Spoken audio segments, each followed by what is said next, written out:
오늘 함께 의뢰받을 말씀은 우선 계시록 4장 1절부터 11절 말씀을 읽고 말씀을 증거하고자 합니다. 계시록 4장 1절 말씀, 신약 403페이지. 2일 후에 내가 보니 하늘에 열린 문이 있는데 내가 들은 바 처음에 내게 말하던 나팔 소리 같은 그 음성이 가로되 이리로 올라오라. 이후에 마땅히 될 일을 내가 네게 보이리라 하시더라. 내가 곧 성령에 감동하였더니 보라, 하늘에 보좌를 베풀었고 그 보좌 위에 앉으신 있는데 앉으신 이의 모양이 벼국과 홍보석 같고 또 무지개가 있어 보좌에 둘렸는데 그 모양이 녹보석 같더라. 또 보좌에 둘려 24보좌들이 있고 그 보좌들 위에 24장로들이 흰옷을 입고 머리에 금면류관을 쓰고 앉았더라. 보좌로부터 번개와 음성과 내성이 나고 보좌 앞에 7등불 켠 것이 있으니 이는 하나님의 7영이라. 보좌 앞에 수정과 같은 유리바다가 있고 보좌 가운데와 보좌 주위에 4생물이 있는데 앞뒤에 눈이 가득하더라. 그 첫째 생물은 사자 같고 그 둘째 생물은 송아지 같고 그 셋째 생물은 얼굴이 사람 같고 그 넷째 생물은 날아가는 독수리 같은데 4생물이 각각 6날개가 있고 그 안과 이외에 눈이 가득하더라.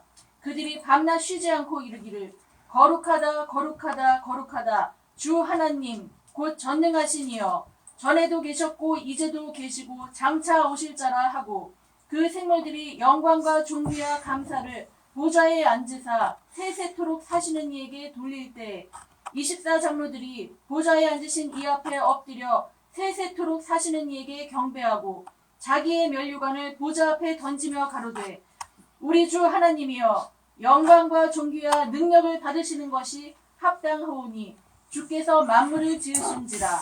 만물이 주의 뜻대로 있었고 또 지으심을 받았나이다 하더라. 아멘. 24보좌에는 장로님들이 앉아 있죠. 근데 장로님들이 흰옷을 입고 있다는 것이죠. 계시록 4장에는 보좌란 말이 몇 번 나온다고 그랬어요? 14번. 계시록에만 몇 번 나온다고 그랬어요? 전체 46번. 보좌의 의미는 첫째, 영원하며, 두 번째, 거룩하며, 세 번째, 공의로우며, 네 번째, 불변부동한 자리이다. 그리고 다섯 번째, 전 우주적이고 전 역사의 지성소가 되는 것이다. 그것이 보좌를 여러분들에게 설명해 드릴 말씀입니다. 이것을 여러분들이 꼭 기억하고 계셔야 됩니다. 보좌의 기초는 의와 공의로 이루어졌다. 이 말씀은 이런 뜻입니다. 화영검을 가진 그룹이 생명나무 앞으로 나아가는 길을 지키는 것처럼 절대 누구든지 화영검을 통과하지 못합니다. 죄를 가진 자는. 그런 의미가 보좌 자체에도 있다는 것입니다. 그렇기 때문에 죄를 진 자는 보좌 자체가 절대 나오지 못하게 한다는 것이죠. 보좌의 기준은 의와 공도로 이루어졌기 때문에 의롭지 못한 사람, 공의롭지 못한 사람은 절대 보좌 앞에 나아갈 수가 없다. 계시록 7장에 보면 어린 양의 피로써 흰옷을 입은 셀 수 없는 많은 무리가 보좌 앞을 자유롭게 함께하고 있는 모습을 보게 됩니다. 그들은 구원의 흰옷을 입은 사람들이기 때문에 보좌 앞에서 함께하고 있을 수 있는 것이다. 24장로들이 흰옷을 입고 있었다고 그랬죠. 구원을 받은 흰옷을 입은 자만이 보좌 앞으로 나갈 수 있다 하는 말씀을 알아야 된다는 것입니다. 골로새서 3장 12절 말씀, 신약 326페이지. 그러므로 너희는 하나님의 택하신 거룩하고 사랑하신 자처럼 긍휼과 자비와 겸손과 온유와 오래 참음을 옷 입고. 로마서 13장 11절 말씀, 신약 257페이지. 또한 너희가 이 시기를 알거니와 자다가 깰 때가 벌써 되었으니 이는 이제 우리의 구원이 처음 믿을 때보다 가까웠음이니라. 밤이 깊고 낮이 가까웠으니 그러므로 우리가 어두움의 일을 벗고 빛의 갑옷을 입자. 낮에와 같이 단정히 행하고 방탕과 술 취하지 말며 음란과 호색하지 말며 쟁투와 시기하지 말고 오직 주 예수 그리스도로 옷 입고 정욕을 위하여 육신의 일을 도모하지 말라. 여기도 그리스도의 옷과 빛의 갑옷, 그리고 고린도후서 5장 17절에 보면 그리스도 안에서 새로운 피조물이 된다고 그랬죠. 새로운 피조물이 입는 새 사람의 옷이 있어요. 새 사람의 옷, 빛의 갑옷, 그리고 그리스도의 옷. 그런데 에베소 6장에 보면 전신갑주라는 말이 나오지. 전투 시에 입는 복장이라고 말할 수가 있죠. 계시록 19장 8절인가 보면 성도들의 옳은 행실 세마포가 나오죠. 그렇게 성경에서 13가지 옷이 나온다. 우리가 계절에 맞게 옷을 입는 것처럼 13가지의 옷을 다 준비해야 된다는 거죠. 13수는 빼앗긴 수, 멸망의 아들의 수, 멸망받을 수. 그렇기 때문에 긍정적인 입장에서 그것을 회복해야 되는 수예요. 찾아오는 수. 성경에 보면 제물을 바치는 과정에서 13마리부터 일주일간 한 마리씩 줄어드는 내용이 있어요. 그것은 마치 빼앗긴 13수를 찾아오는 입장을 말하는 것이다.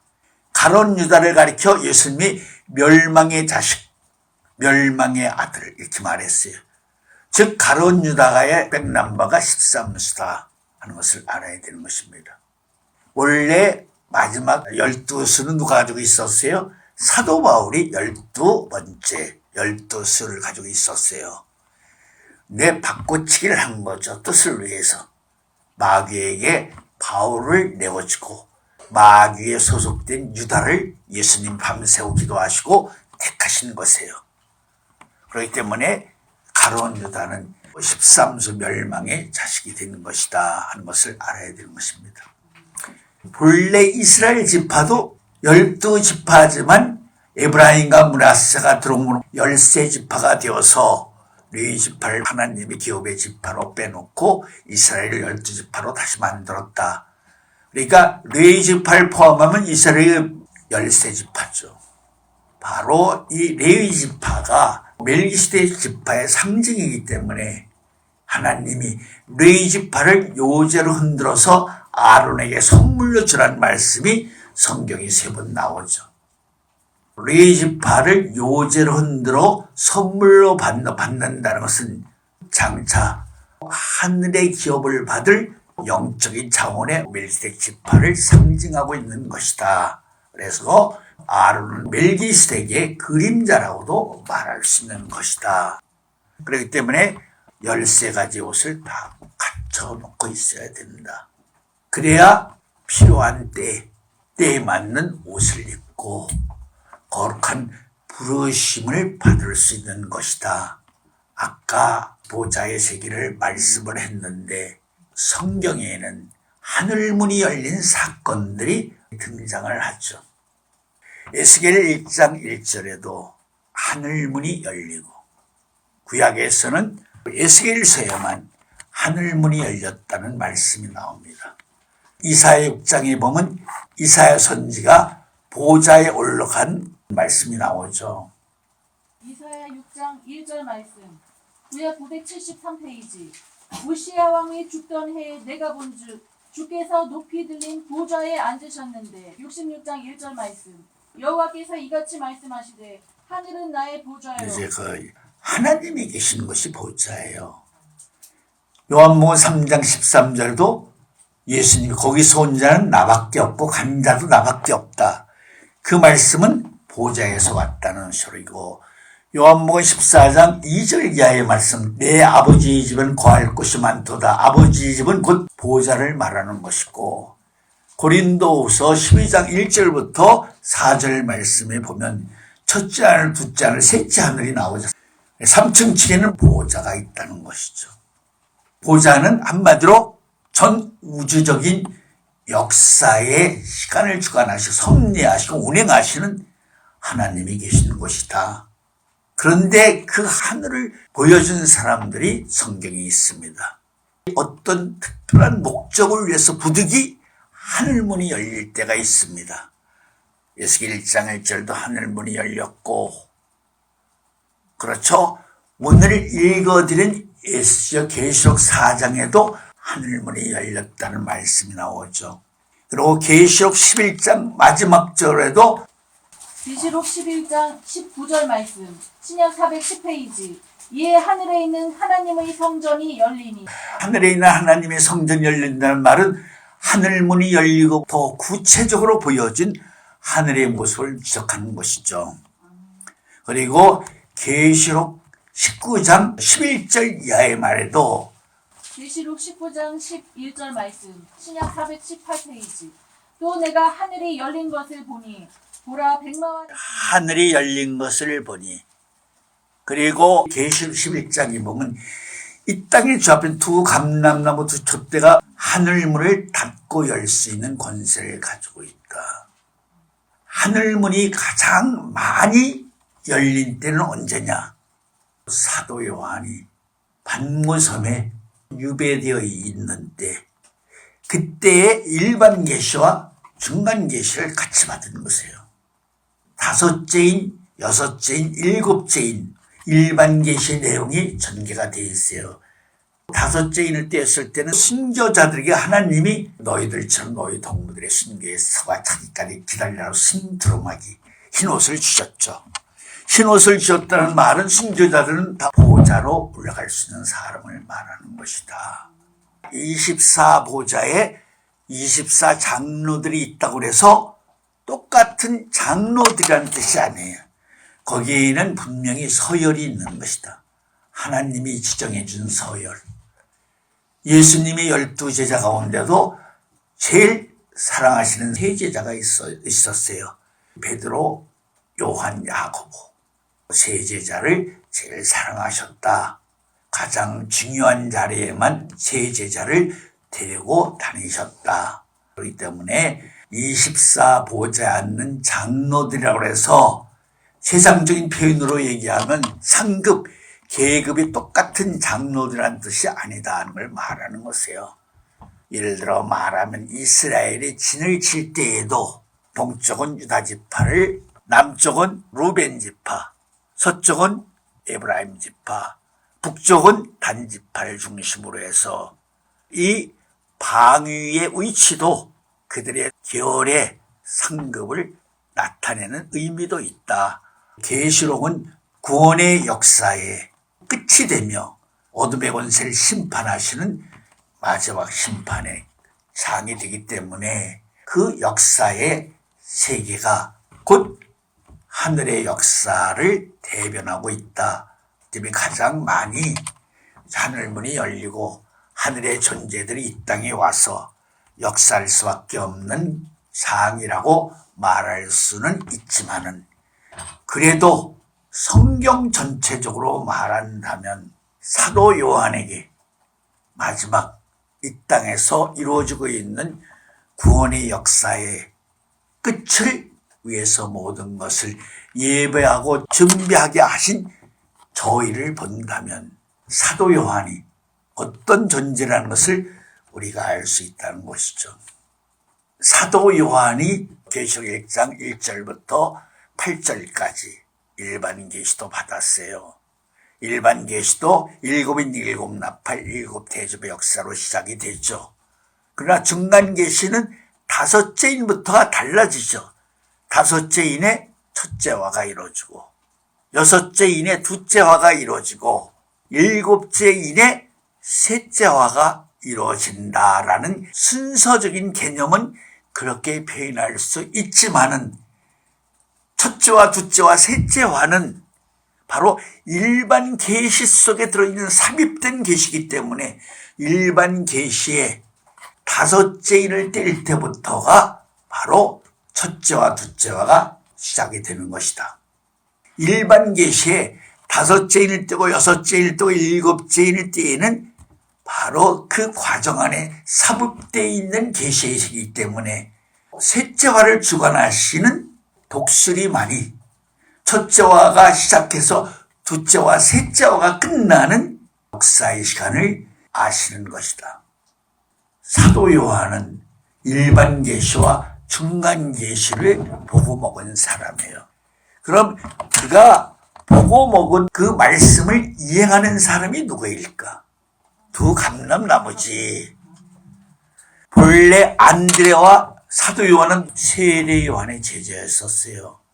세례 요한이 세상 죄를 짊어지고 가는 저 어린 양을 보라, 손가락을 하면서 예수님을 가르쳤지. 그 말을 듣자마자 요한과 안드레가 자기 선생한테 인사도 안 하고 예수님을 따라갔어요. 예수님에게 어디 계십니까? 그러니까 나를 따라와라 해서 예수님이 공생 과정에서 머문 곳이 가버나움, 예수님이 머무는 집으로 들어갔어요. 그래서 그날 밤에 요한과 안드레가 예수님과 하룻밤을 동거했다. 하룻밤을 같은 방에서 잤는데 안드레는 피곤해서 잠을 일찍 잤고 요한은 예수님과 밤을 새워 말씀을 나눴다므로 요한복음 1장을 쓴 내용의 세계에는 그날 예수님이 요한에게 가르쳐 주신 말씀의 세계를 요한으로 하여금 볼 수 있는 영안을 뜨게 해주신 것이다. 두 제자 중에 한 제자는 안드레라고 밝혀졌어요. 요한복음을 자세히 보면. 그런데 사도 요한은 이름을 밝히지 않았어요. 제자가 열심히 노력하면 스승같이 된다는 말은 있지만 스승보다 더 낫다는 말은 없어요. 예수님이 세례 요한 이후 천국은 침노를 받는다고 했죠.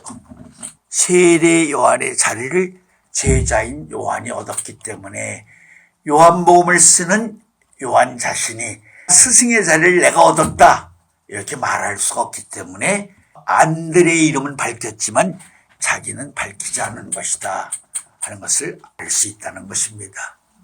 사도 요한이 일반 계시와 중간 계시의 세계를 이 땅에서 분명 확실하게 보고 계시록을 기록한 사람이기 때문에 요한이 가지고 있는 모든 것들을 신명기 32장 7절 말씀처럼 여기서 여러분들이 이 점을 생각해야 돼요.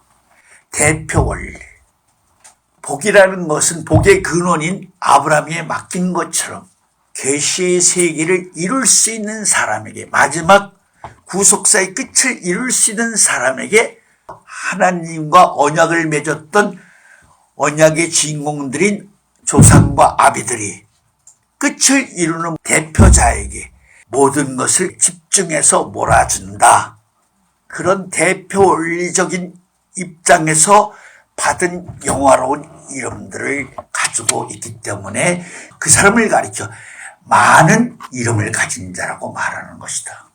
해를 입은 여인도 12명의 멸류관을 썼잖아요. 계시록 19장 11절 이하에도 한 사람을 가리켜 몇 가지 이름으로 말을 했지.